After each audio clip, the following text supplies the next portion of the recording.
Hello दोस्तों। तुम जैसे हो और तुम्हें अपना रास्ता खुद ही खोजना होगा।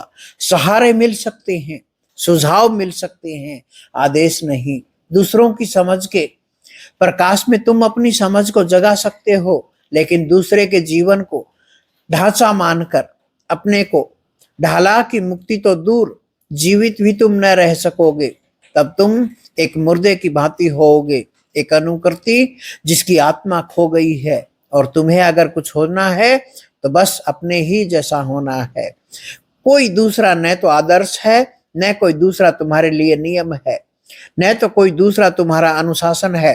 तुम्हारा बोध, तुम्हारी समझ, तुम्हारे अपने जीवन के भीतर की ज्योति को ही बढ़ाना है। सहारा लो, साथ लो। जो पहुंच गए हैं उनसे स्वाद लो, जो पहुंच गए हैं उनको गौर से देखो, पहचानो, पर नकल मत करो, अनुसरण मत करो।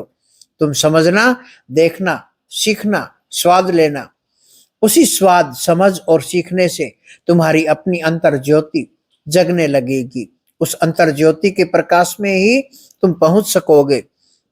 दूसरे का प्रकाश न कभी किसी को ले गया है, न ले जा सकता है। वह दूसरे का है, वह कितना ही प्रकाशित मालूम पड़े, उससे अंधकार नहीं मिटेगा। यही कहता हूं मैं आपको। भीतर जाना होगा, अक्रिया में भीतर जाना होगा। गुरु आपकी मदद करता है, गुरु माहौल तैयार करता है ताकि तुम उससे मिलन कर सको, और उस अनुभूति को हल करता है गुरु। अनुभूतियां बहुत होती हैं सबको, पर उन अनुभूतियों को कोई बताने वाला नहीं होता।